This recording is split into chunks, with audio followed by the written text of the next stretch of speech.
ela tem mais dinheiro do que eu, porque ela tem um carrão, porque ela tem uma casa.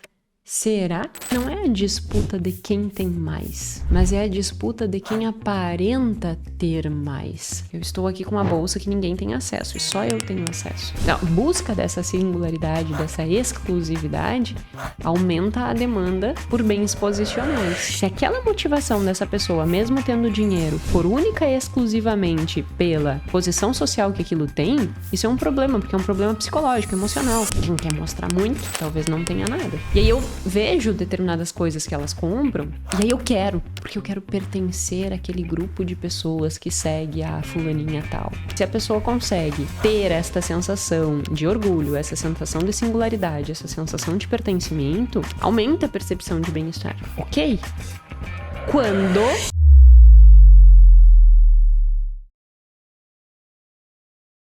todo mundo tem mais dinheiro do que eu. Quem já não pensou nessa frase, né? Quem não olha e pensa assim, poxa, ele tá sempre viajando, troca de carro. Esses dias eu vi ele tava com um iPhone novo, troca de telefone, olha a casa que ele mora. Existe uma coisa que é unânime, né? Para boa parte das pessoas, e que é uma disputa que nós não vemos. Que não é a disputa de quem tem mais, mas é a disputa de quem aparenta ter mais, só que não necessariamente tenha. E essa é uma discussão que não é de hoje, né? Dentro da filosofia mesmo já se discute há muitos e muitos anos. Veblen já vinha discutindo isso, que é o consumo conspícuo. É o consumo de bens, não pela utilidade do bem, mas pela posição social que ele nos gera. E essa disputa, que por vezes é silenciosa, gera esse tipo de pensamento. Todo mundo tem mais dinheiro do que eu. Todo mundo tem mais do que eu. Mas na prática, não é efetivamente isso que acontece. E por que que não é isso que acontece? Por que que existe essa disputa por aparentar ter as coisas? O que que motiva? Ou seja, quais são os antecedentes do consumo conspícuo? E quais são as consequências desse consumo? É exatamente essa discussão que nós teremos aqui no nosso episódio número 190 do podcast Mais que Finanças, podcast em que nós falamos muito mais do que números, nós falamos de comportamento financeiro. Se você está aqui pela primeira vez, seja muito bem-vindo.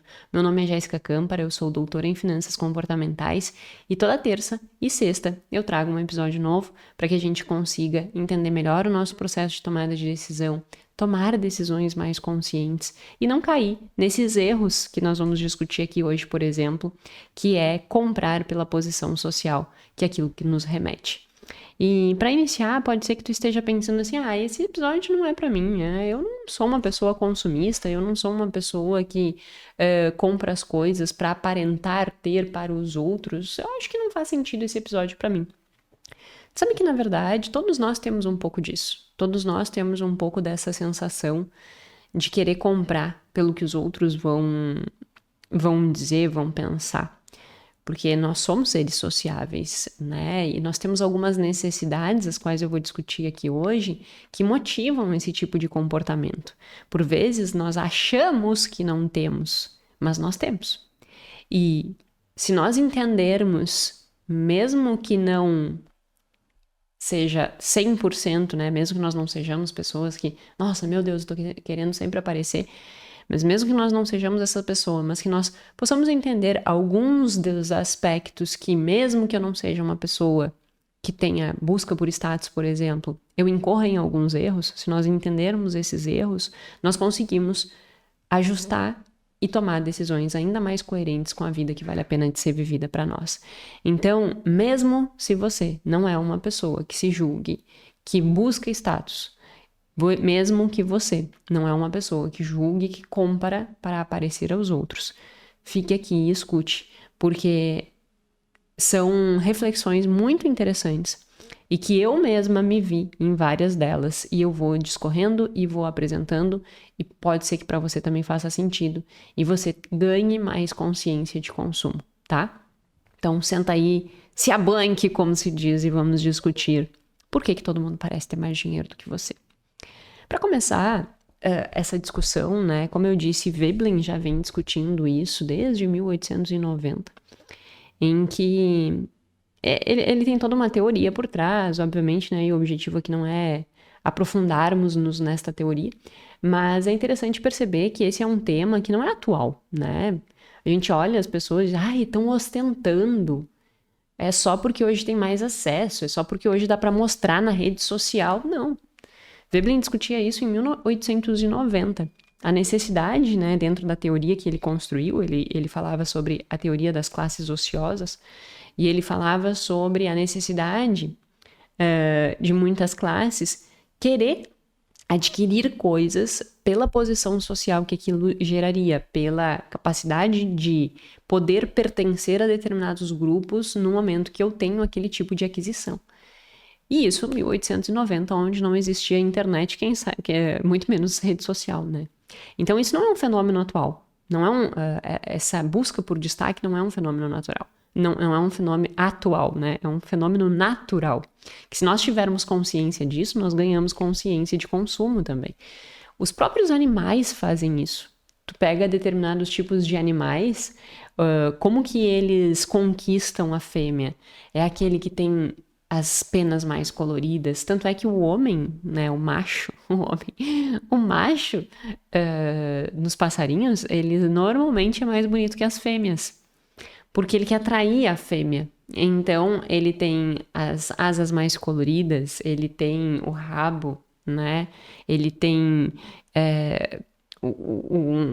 a postura. Então, assim, isso nos demonstra que essa é uma discussão da natureza, não é uma discussão atual. E por que isso importa? Porque sendo uma discussão natural e que vem, né, perpassando gerações por gerações, se torna ainda mais importante de entendermos, porque em certa maneira foi selecionada evolutivamente. Só que foi selecionada evolutivamente em um ambiente que nós não tínhamos acesso a tantas coisas, que nós não tínhamos facilidades tanto de acesso de ver quanto de adquirir, desde cartão de crédito, facilidade de parcelamento, o próprio computador, né? Assim, acesso à internet, comprar coisas do lugar de todo mundo, acesso ao crédito, são coisas que não existiam lá quando o Veblen discutia isso. Então, o que acontece é que uma característica que é natural e que veio sendo selecionada evolutivamente já era prejudicial em um contexto em que não tinha tanto acesso às coisas. Hoje, com rede social, internet, facilidade de consumo e acesso a crédito, isso se torna um problema mais relevante.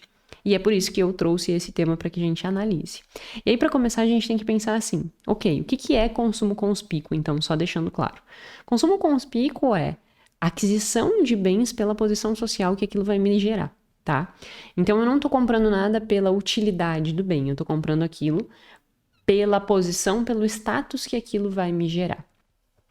E aí tem várias discussões de o que motiva as pessoas a quererem comprar algo, não pela utilidade, mas pela posição social que gera.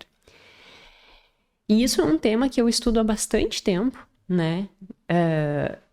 E que são reflexões que, por vezes, nós não fazemos, porque não temos acesso a esse tipo de informação, mas que faz com que a gente tenha uma visão diferente de nós mesmos e do mundo, né?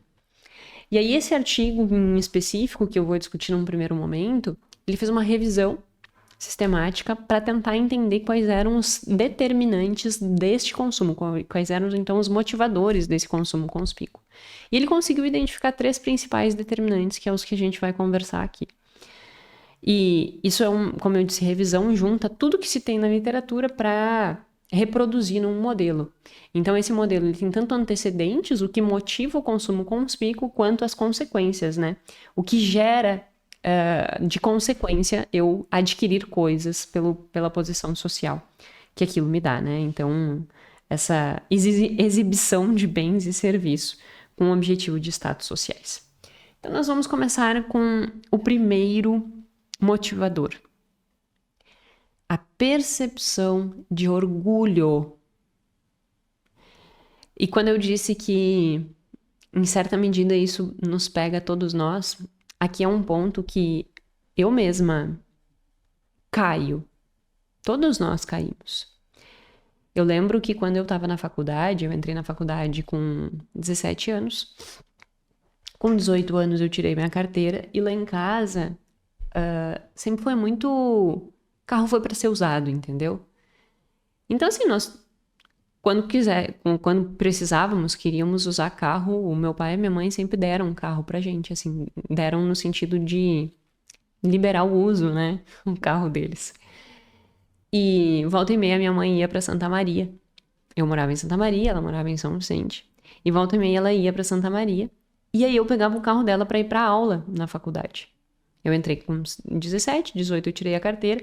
Em torno de 19 ali, 19 anos, quando eu tinha 19 anos, a minha faculdade, que antes era no centro da cidade, se deslocou para Camobi, lá em Santa Maria, que é a Universidade Federal de Santa Maria, né?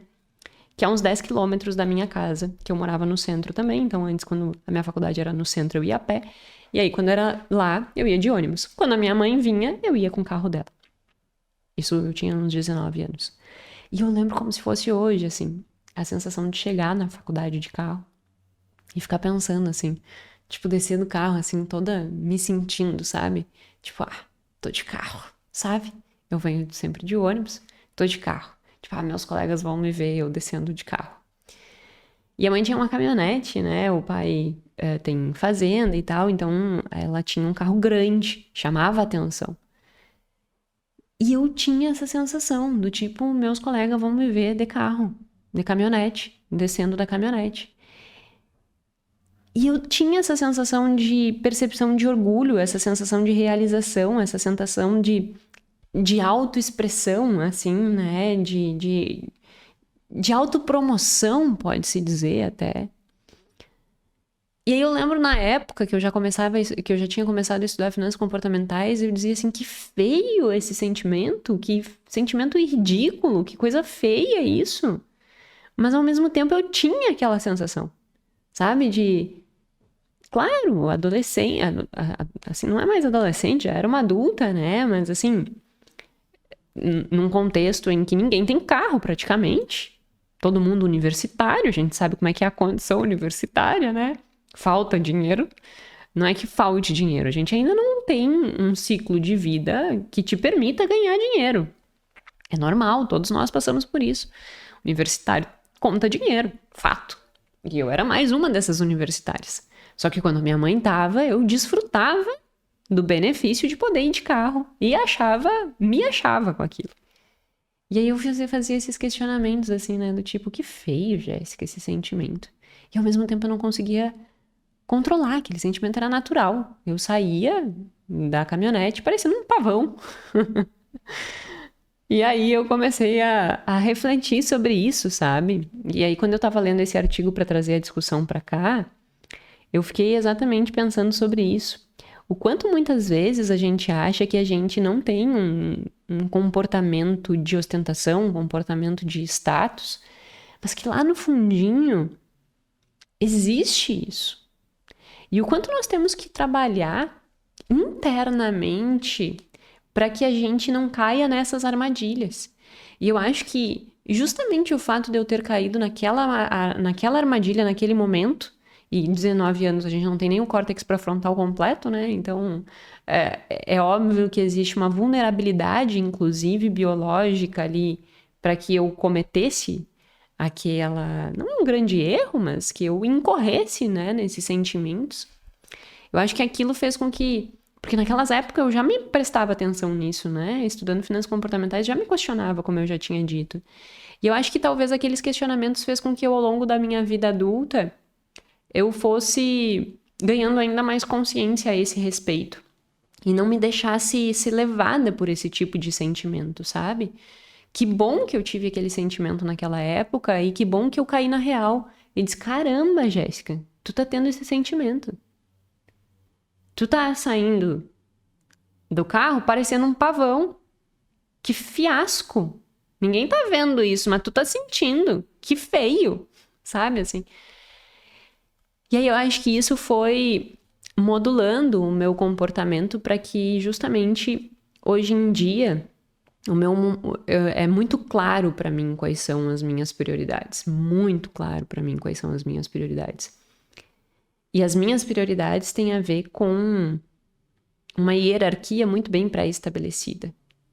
E isso não tem a ver com eu sair do carro feito um pavão. E isso faz com que eu mantenha mais os meus pés no chão, mais coerente com os meus valores, mais coerente com aquilo que é efetivamente importante para mim, com aquilo que efetivamente faz sentido para a vida que eu quero ter e que eu sempre quis ter. E não para essa potencialização dessa sensação de orgulho. E entenda, sentir orgulho é uma coisa, não é ruim tu te orgulhar, né? Então, assim, a percepção de orgulho de uma trajetória, isso é rico, isso é importante, a gente tem que valorizar a nossa trajetória. Mas quando esse orgulho, ele vem com essa sensação, né, de autopromoção, essa sensação de manifestação, de autoexpressão, como se aquele bem descrevesse quem tu és. Aí nós temos um problema. Porque quando tu te reduz ao bem ao qual tu tá apresentando para os outros, o que tu é de verdade? Quem és tu? Quem sou eu? O que eu tenho de valoroso se eu me reduzo aos bens que eu tenho? E eu julgo que a minha criação, ela também foi protetiva nesse sentido, né? A minha mãe sempre me disse, minha filha, a coisa mais rica que tu pode ter na tua vida é o teu conhecimento.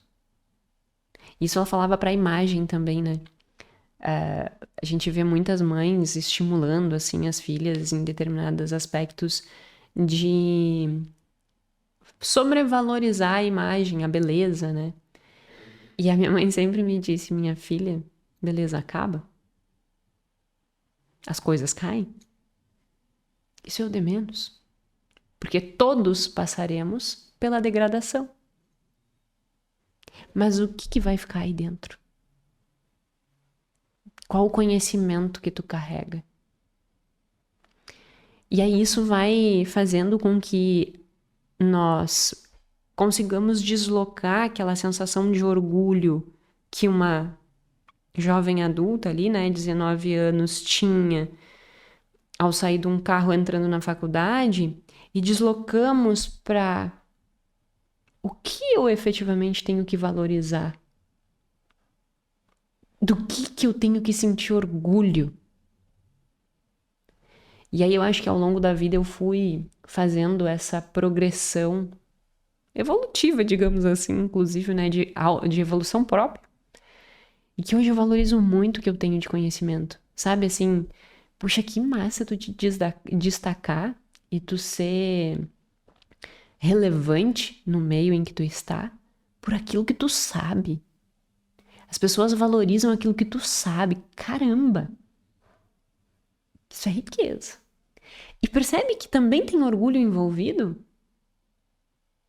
Então, assim, e óbvio, né, também a gente tem que ter humildade nessa construção, porque daqui a pouco a pessoa acha que tem um rei na barriga, e eu vi isso muito acontecer dentro das universidades.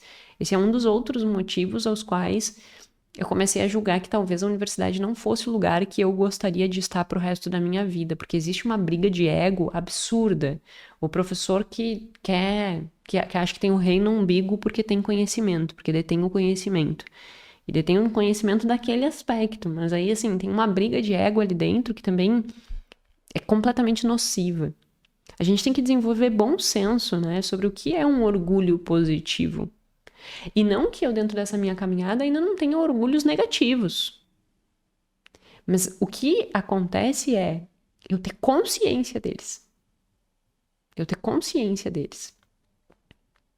Eu ter consciência do que eu tenho que me orgulhar e que é bom. Por exemplo, eu me orgulho da nossa trajetória, do que nós construímos. A gente saiu do zero, a gente construiu uma vida significativa, nós construímos uma família com tempo de qualidade, com conexão forte, que isso constrói uma vida feliz. Eu tenho orgulho disso. Mas eu também tenho que ter cuidado para não ter o orgulho e ficar snob. Então, entende que é meio tênue, assim, sabe? Não é difícil se perder. Não é difícil se perder. A gente tem que ter os pés bem no chão e efetivamente ter muita certeza de quem se é para não se perder em determinados momentos da vida, assim. O que é importante para mim, o que é relevante, o que é valoroso, o que ao longo da vida sempre ocupou uma parte importante, para que tu invista e gasta teu dinheiro nessas coisas e tenha orgulho destas coisas. E não simplesmente por buscar orgulho pela posição que aquilo vai gerar.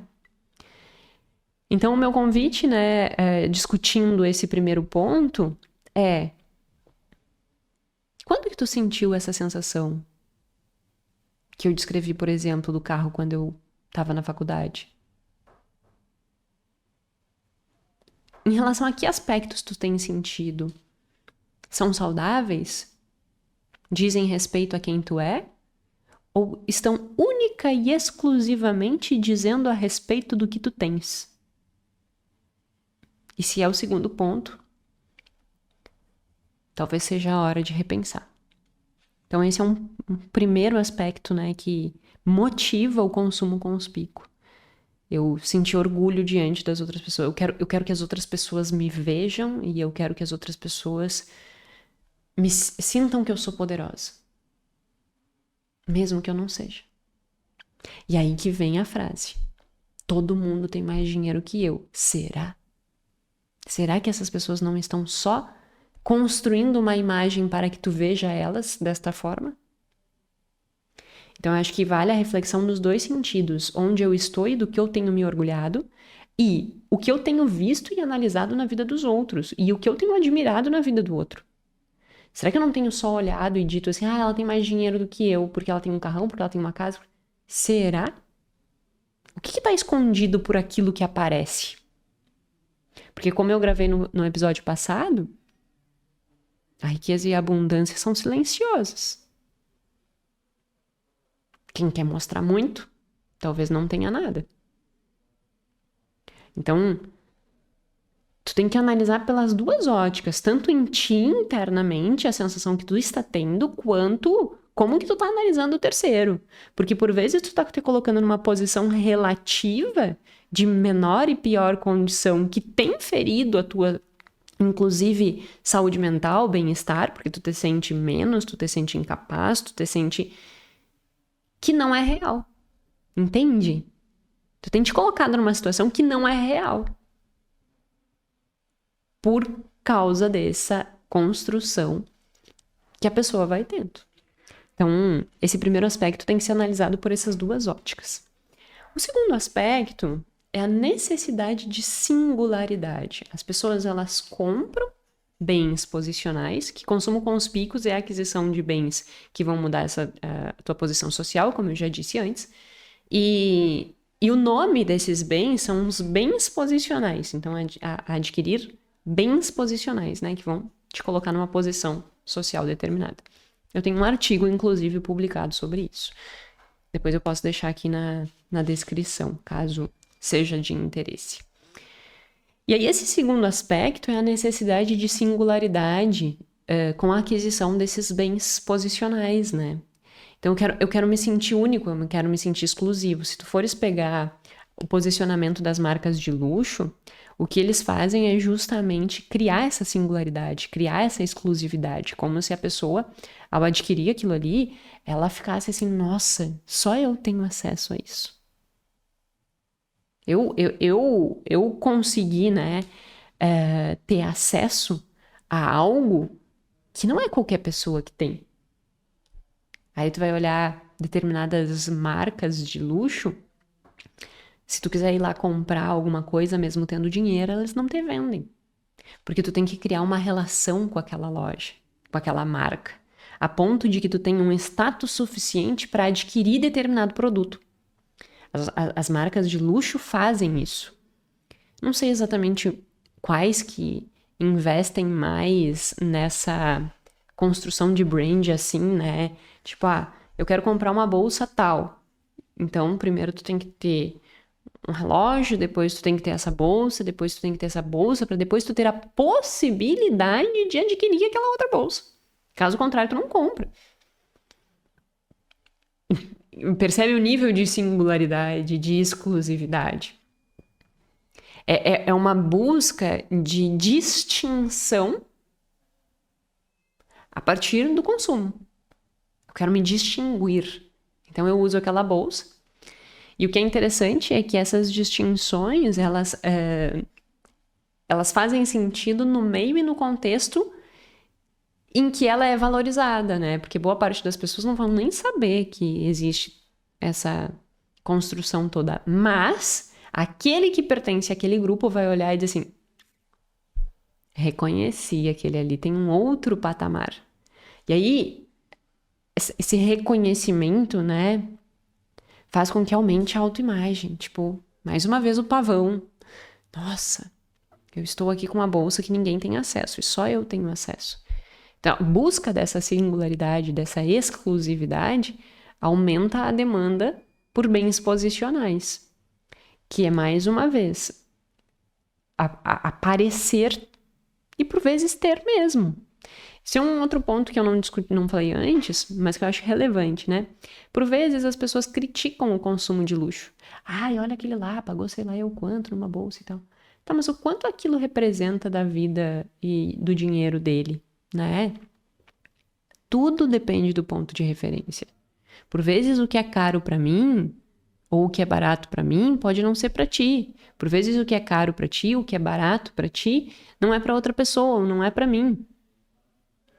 Então, nós temos que também parar de simplesmente julgar. Ah, aquele lá é metido, rico, safado, sem vergonha, que fica querendo aparecer.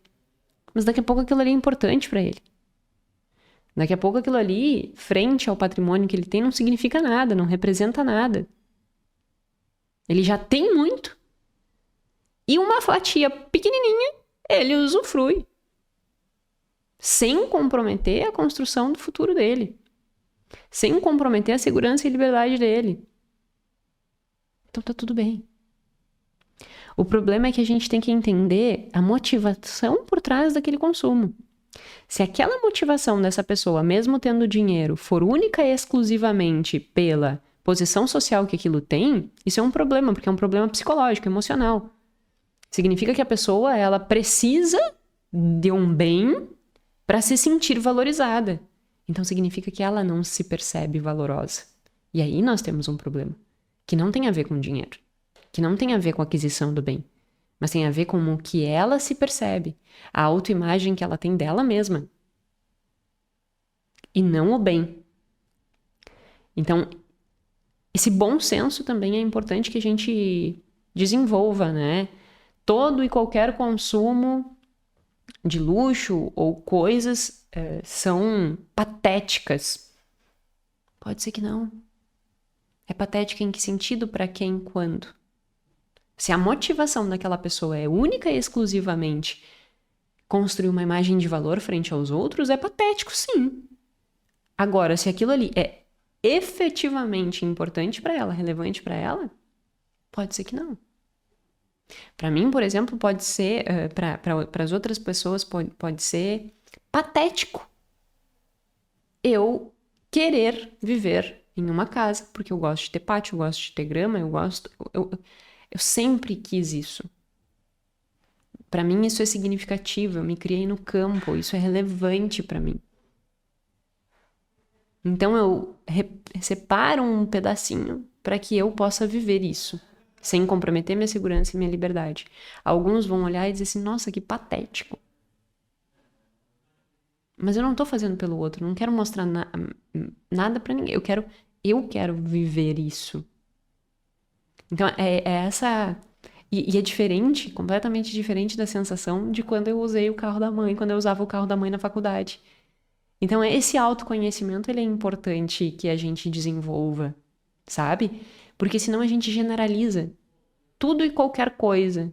Tudo é patético, tudo é feio, tudo... Então, gastar é horrível. Não! Se tá dentro da tua condição, se é valoroso para ti, se não vai comprometer teus sonhos futuros, se não vai comprometer tua segurança, se não vai comprometer tua liberdade, por que não fazer? Entende? Coerência, bom senso. Isso é indispensável. A pessoa daqui a pouco tá tendo um consumo que, frente à renda dela, frente ao patrimônio dela, representa pouquíssimos %. Então deixa que a pessoa faça o que quer da vida. Agora, se esta pessoa estiver fazendo pela posição social, aí nós temos um problema. Ficou claro essa ideia? Ficou claro essa construção de percepção de mundo e de realidade para ti e para os outros? E aí a gente vai para o terceiro. Então, o segundo era essa construção da singularidade. E o último é a construção de um desejo de acesso a um grupo social. Então, é como se aquele tipo de consumo ele me der acesso a um determinado grupo de pessoas. Então, o primeiro era aquela sensação de orgulho. O segundo, singularidade. E o terceiro, pertencimento. Ao ter esse tipo de consumo, eu pertenço àquele grupo. Então, lembra que eu falei antes que para muitas pessoas, eu vou olhar uma bolsa, por exemplo, eu não entendo nada de bolsa, nem tenho bolsa, para falar bem a verdade, o que é meio fiasquento, porque, né, devia ter uma bolsa para carregar o telefone, pelo menos. Eu e o Gui, a gente sai, eu dou o telefone para ele carregar nos bolsos dele. Ai, não gosto muito de bolsa, que é aquela coisa me incomodando, cai para cá e cai para lá. Ai, que saco! Então, não entendo quase nada de bolsa, mas eu sei que esse é um mundo que tem essas peculiaridades, assim, né, de acesso e tal. E aí, para quem conhece, vai olhar e dizer assim, aquela ali tem a distinção, então ela faz parte do meu grupo, né, da minha elite. E essa necessidade de pertencimento a um determinado grupo, ela funciona como... Quando eu tenho determinadas coisas, aquilo gera um ponto de referência que me inclui dentro daquele grupo. Então, isso é um forte motivador. As pessoas, elas querem, né, ter as coisas para que elas possam, como se fosse ter uma porta aberta para aquele grupo. E é isso, mais uma vez, é extremamente arriscado. Eu tenho condição de pagar por isso ou não? Por quê? Hoje em dia, acesso, né, à informação, como eu iniciei o podcast falando, as facilidades de acesso às coisas, ao consumo, ao crédito, à exposição, desperta muitos desejos que antes não despertava. Porque hoje em dia eu posso acompanhar o que uma blogueira está fazendo nos Estados Unidos, na Europa, né? Eu posso acompanhar as pessoas que estão vivendo em São Paulo e que vão num shopping XYZ lá e acompanhar a vida delas. E isso vai me despertando desejo. E aí eu vejo determinadas coisas que elas compram e aí eu quero. Porque eu quero pertencer àquele grupo de pessoas que segue a fulaninha tal. E a fulaninha tal tem tal coisa. Então eu também quero ter tal coisa. E aí a gente tem um problema. Porque eu estou artificialmente sendo manipulada por aquela construção daquele grupo. Eu construí um desejo. E agora eu quero ter aquilo que me coloca no mesmo patamar daquele grupo. Só que, por vezes, eu não tenho condição financeira para adquirir o que aquele grupo adquire. Só que eu fui tão manipulada, né? Que eu já acho que se eu não tenho aquilo, eu sou uma pessoa terrível. Eu não presto para nada. Que comprar aquilo é o que determina eu ter um valor. A pertencer àquele grupo. Nossa, eu também tenho. Tipo, todo mundo pergunta às vezes, né? Por que eu chamo meus alunos de ETs? E o que acontece é que na primeira turma, nós tínhamos uma aula na segunda-feira, a gente tem aula toda segunda-feira ao meio-dia, e era carnaval. E eu não olho o calendário de feriado. Pra mim, tanto faz. Se é feriado, sábado, domingo, tanto faz. A minha rotina é a mesma sempre, todos os dias. E aí tem aula normal. Se é feriado, melhor ainda para os alunos que vão conseguir assistir a aula com mais conforto, sem ter o prazo do horário para seguir as suas vidas, né? Então, eu sigo o baile. E aí a aula tava cheia e os alunos, tipo, trimotivado. Trimotivado é bem coisa de gaúcho, né? E aí eu comentei com eles, olha que massa, né? A gente construiu aqui uma comunidade, construiu aqui algo que as pessoas de fora vão olhar e dizer assim, mas são uns ET, né? Segunda-feira de carnaval. Não saíram fazer festa na noite passada, ficaram a noite inteira acordada e agora vão dormir até as 5 da tarde. E não era meio-dia, a gente estava discutindo. Não lembro exatamente qual era o módulo que nós estávamos discutindo. E aí eu disse, para boa parte das pessoas, a vida que a gente está tendo aqui, de desenvolvimento, de autoconhecimento, de aprender sobre tomada de decisão, de querer melhorar nossa relação com o dinheiro, para muitas pessoas isso pode ser visto como algo que é infeliz, tipo, que saco, tá lá estudando. E para nós era uma mega realização. E aí eu disse que nós possamos nutrir, né, essa vida meio de alienígenas. Porque se essa é a vida valorosa para nós, que legal que nós temos um grupo e um ambiente propício e que tu não tá sozinho. Tu pode ser um ET no meio de outros ETs e que tu vai ser acolhido e que é legal ser ET. E que é feliz ser ET. Eu não preciso estar numa festa para eu me sentir feliz. Estar numa aula ao meio-dia de carnaval, aprendendo sobre tudo isso, é rico, é feliz. E aí eu disse isso, né? E aí a gente tem essa coisa de ET, tanto é que tem um ETzinho aqui, ó. Ai, peraí que eu não... Tem um ETzinho aqui, quem tá me olhando no YouTube consegue ver. Tem esse ETzinho eu ganhei dos alunos da primeira turma, se não me engano foi a Gi que me deu esse. E essa plaquinha aqui eu ganhei dos alunos da segunda turma. E tem um ETzinho ali também. Então temos ETzinhos por toda parte. E aí isso é um símbolo do nosso grupo. É um símbolo da nossa comunidade da formação. ETs. Então ser meio ET reúne para o grupo. E essas simbologias... elas são legais, elas aproximam, elas criam um senso de comunidade. E quando a gente tem senso de comunidade, isso aumenta a percepção de bem-estar. Eu me sinto pertencente a um grupo, eu me sinto acolhido, eu me sinto integrado. Isso é super positivo. Agora, quando tu quer comprar coisas que tu nem pode, como eu estava dando o exemplo da construção de que tu é despertado desejos para adquirir coisas que a blogueira lá de sei lá eu onde está comprando e tu quer comprar porque tu quer pertencer ao grupo dela. E tu não tem nem condições de fazer essa aquisição, ou essa aquisição não é eminentemente valorosa para você, aí nós temos um problema. Então entende que o problema não está no grupo. O problema está querer comprar algo que não é significativo para ti, ou que tu não tem condições de adquirir, única e exclusivamente para pertencer a um grupo. Aí isso é um problema. Então, esses 3 fatores, eles são motivadores do consumo conspícuo. Primeiro, sensação de orgulho. Segundo, essa necessidade de singularidade, exclusividade. E terceiro, a necessidade de pertencimento. Tudo isso faz com que as pessoas acabem querendo comprar para mostrar que tem, e não necessariamente pelo que elas são. Por isso que muitas vezes você tem a sensação que todo mundo tem mais dinheiro que você. Talvez essas pessoas que tu julga hoje ter mais dinheiro que você estão simplesmente incorrendo nessas coisas sem reflexão e sem condição para que tenham essa percepção externa de uma maior posição social. Quando, na verdade, o que elas têm é dívida, por exemplo.